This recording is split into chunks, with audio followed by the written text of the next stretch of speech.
Hiya, today I'm going to look at some principles that I think are very important for you to consider when you're planning your training. Just very quickly, the principles are specificity, individual differences, overload, adaptation, recovery, progression, and lastly, reversibility. So I'll now have a quick look at these individually and in a bit more detail. So the first one, specificity. What's this about? Well, in order for training that you're doing to be effective, it should be specific to the sport or the task you're training for. Basically, what this means is that you need to make sure that what you're actually doing is providing you some benefit. So, a typical thing would be there's no point training for football, say, to improve your swimming. That's taken to an extreme example. But it can also be to do with even the type of event that we're doing. So as triathletes, you can do anything from a sprint event right up to an Ironman event. And there's nothing to say that somebody's trained for an Ironman obviously can't do a sprint.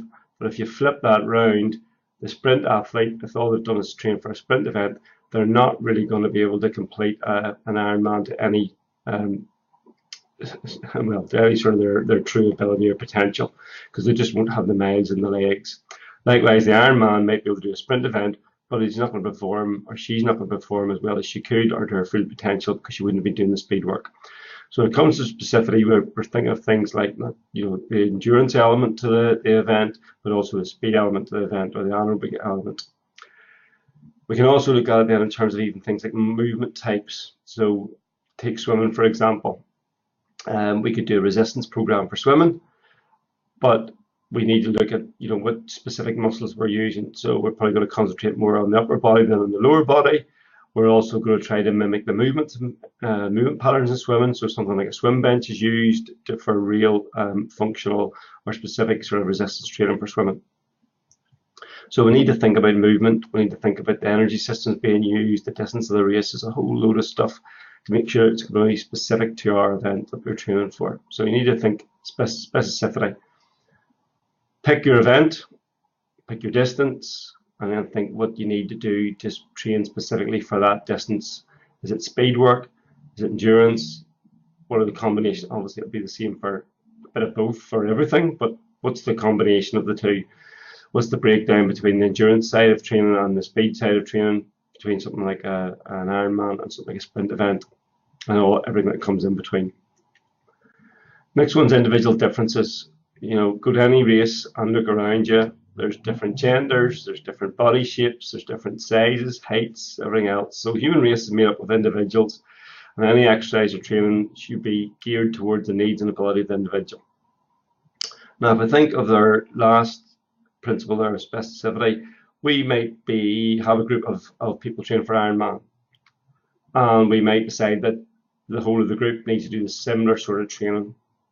Likewise, we might have a group that's training for sprint triathlon, and again, we're going to have similar sort of training for all those individuals. However, we need to make sure that we look at the individual, even though we might be doing the same type of training. So take the sprint training, for instance. We might be on a track doing 400s, and we might ask the group to run it just above 5k pace. We want the group to run above 5k pace for the 400s. And we're going to give a certain rest period in between, and we're going to try 10 of them. Okay, so we might give 30 seconds rest in between each 400, and we're going to be doing it at just above 5k pace. What sometimes starts to happen is that actually the slow people start trying to run faster to keep up with the faster people, and the faster people actually slow down so that everybody ends up running in a group. That wouldn't be taking into account the individual differences. The session only works if everybody is actually running at just above their own 5k pace. We can't just give them all the same maybe amount of repetitions as well. We can't tell everybody go out and do 10. Some people might not be able to do the 10 400s. We might have to adapt that and give them 8. Likewise, a training load, 10 might not be enough for other people for a training load, so we might give them 12. So even though we're doing the interval session, we're being specific to the type of event by doing this type of speed work.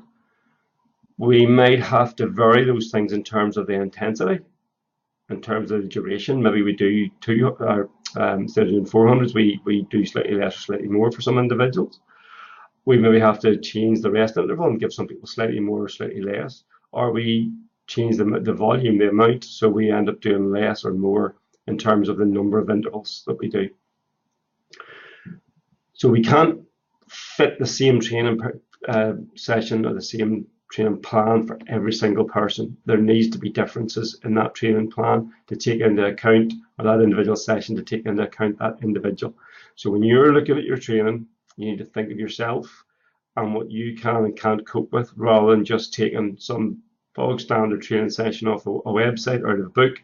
You need to adapt that for yourself to make sure you can cope with it. And that's going to be dependent on lots of things like training history, the amount of years you've been training for, the chances are if you're prone to injury or not prone to injury. There's lots of stuff comes into that. The next thing is overload. So overload's all about the body adapting to stress. So for the body to adapt, it needs to have an overload put on it. So the body must be stressed to a greater extent than is normal. So let's go back to our 400s. We said about the faster people gravitating down towards the middle. Okay, so everybody's running in the group together. Well, if you were looking at that, then the faster people, if they're running the slower group and the 10 times 400 repeats, then they're not really overloading their body. Because instead of running at just above their 5k pace, what you're wanting them to do, they end up running at well below their 5k pace, and that's not putting stress on them. So they're not going to get any adaptation. That's not a good training session for that individual. So overload's all about making sure that you're stressing the body. With that stress then comes adaptation. So adaptation is the way the body responds to the stress. The body adapts to stress we put on and becomes better at coping with stress. This increases our performance. So we're doing an interval session, we're looking at the anaerobic side of things, we're looking at speed. What difference does that make to the body? Well, we'll have anaerobic enzymes in the legs and the muscle that will increase in number, we get more of them, so we're better able to break a fuel down to create energy. There'll be a switch from maybe from type 2B fibers to type 2A fibers. There'll be different things that happen in the body. Endurance training, our heart can get bigger, so we're able to pump more blood per beat around the body. So we get these adaptations that occur to the training so that we're able to better cope with the stress. Next is one that a lot of people forget about, and funny, it tends to be maybe at the two ends of the spectrum, the elite and semi-elite people who are training, lots and lots and lots of training, and they sometimes don't give enough time for recovery, and sometimes down the other end of the beginner who gets big sort of increases very early on and thinks this is great, so thinks the best way to get bigger increases is to put more training on and have less recovery, and both those people can fall prey to sort of not get enough rest. The body actually requires rest in order to adapt. Your quality recovery is just as important as your quality training, and you need to build this into your training plan. So whether this is on a global scale of every year or down to the individual week, you need to have rest. Your body needs time to actually be able to make the changes to adapt to the overload that you're putting on it. So make sure that at least once a week, maybe you have at least one day off, or maybe you have a 10-day cycle, and maybe every 10 days you have at least a day off. In terms of the year, have a bit at the end of the competition season where you actually wind down. Could be for a couple of weeks, could be for a month. Again, depends on the individual, how much they need or feel the need. Quite often it's a mental thing as much as a physical thing at the end of the season, just to give yourself a rest. It can also be active rest, so make sure that you can do active recovery. So it can be built in that you may be doing sort of level 1 stuff, very easy. Level 1 can be actually overload. So if I went out and cycled for 10 hours at level 1, that's an overload for me anyway. But 20 minutes at level 1 is not an overload. Okay, that would be a type of recovery session for me if I was to do that on a day. So it can be active recovery. It could be maybe a technique session that doesn't require any real stress in the body. So we can do active recovery as well, but you need recovery built in. If we just keep on doing hard sessions day after day, then that's going to lead to us breaking down. And eventually it could become overtraining syndrome, or we could get injured. So we need that recovery period built in. Next is progression. So we've overloaded the body, we've adapted to the stress put on it. If we want to keep on getting better, then we have to make the overload bigger. So progression ensures there's always an overload. As the body adapts, the overload must be increased to provide adequate stress to allow for continued adaptation. This is not from session to session. This is more about over time periods. So it might be a 4-week training block, a 12-week training block, or over the whole year. So you think of progression. So typically speaking, people thought about my progression from doing endurance base at the start, the off season, towards decrease in volume and increase in intensity as you get closer to the competition season. But that can be knocked on its head. You can do that in reverse as well. But it's about making sure that once your body adapts, then you have to go to the next level in your training. Probably the easiest way to look at this is to make sure that you have some type of testing in your training. And once you're getting better, then you need to start thinking about adding in extra. Or once the sessions are getting too easy, if the 10 by 400 meters is now not really pushing you, you feel at the end of it you could do another couple, then you probably need to add another couple in to add progression. In terms of the testing, that could be to justify, one, whether your actually training is working, but two, whether you need to go to the next level. So think about somebody with a power meter in the bike does a functional threshold test, an FTP test. They need to do that every 4 to 6 weeks, because if their zones are based around the functional threshold power, then you need to make sure that actually you've got the right functional threshold power. Otherwise, you'll be training too easy. So you might jump from functional threshold power of 250. 6 weeks later, you may have jumped that up to 200 or put 5 extra watts on that, or went up to 10 watts, so you end up with 260. Unlikely to get 10 watts unless you're a beginner. That's a big increase, but in 4 to 6 weeks. But you might get some sort of increase. That means all your percentages obviously need altered. So your zone 1, your zone 2, your zone 3, your zone 4, your zone 5 will all need to alter around that new functional threshold power. So you will need to actually increase your intensities. I say as well, you volume there as well.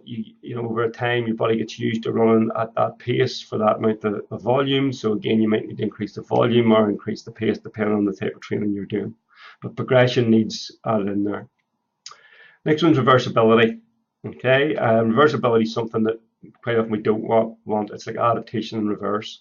If you stop stressing the body, then the adaptations you gain will be lost.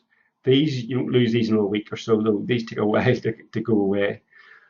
Typically speaking, top end speed will go first, and then your endurance will go slightly after. But it can take months to get back to your base level, your starting level again, before you started the training. So taking a week off because you feel you're tired or whatever is not going to affect your training that much. And in fact, if anything, it will make it better because you'll be fully rested and be able to get those key sessions done much better. A typical example of this would be the fact that, and it goes back to the recovery principle, you'll get people getting a bit of a cold coming up to close to a race. They'll take a few days off and then they'll have to taper down, and they're panicking now that they've haven't trained for ages, and they think they're going to do really bad in the race, and then they end up, beating people you usually don't beat. What's actually happened is they've been slightly overtrained. That extended rest period along with the taper has actually allowed the body to recover and adapt properly, and they've done better in the race. So reversibility, really, you need to be starting to worry about it after a couple of weeks. Then when you go into a month or 2 months, it starts to be a problem. We don't mind about reversibility if it's actually recovery. We said maybe you might take up to 4 weeks off at the end of the season, and that's fine. You have planned for that, so that's planned reversibility. So you're going to go backwards if you don't train, but you're not going to go backwards really, really quickly, as some people think. Okay, so that's our principles. Think about your plan and your training. Let's go back to the start again. We'll get the principles up. So when you're planning your training, my advice is when you're looking at your year, think about these things. Start off with specifically, what event are you training for? What distance is it? you need to start thinking about that in terms of then how you're going to break up between endurance and speed sort of work, the distances you're going to cover in your training, both for your endurance. There's not much point really a sprint athlete going out and doing 2 hour runs. Just over an hour is probably adequate for their endurance, their aerobic stuff, their aerobic base. Likewise, there's not maybe a lot of points, especially coming up the race time of a Ironman athlete spending lots of time doing 5K pace type stuff. So you need to think about specifically how you're going to work that out over the year. Individual differences for yourself, if you're self-coached, then you're going to need to think about what's happened to you in the past, what's the volume that gets you injured, what's the intensity that gets you injured, what's the volume and intensity that you see benefits coming from, how long does it take you to build that base up. So you need to think of all those things when you're planning your year out. Overload, adaptation, and progression, then we're thinking about this next. So at each stage, have you planned out, are you providing a new overload?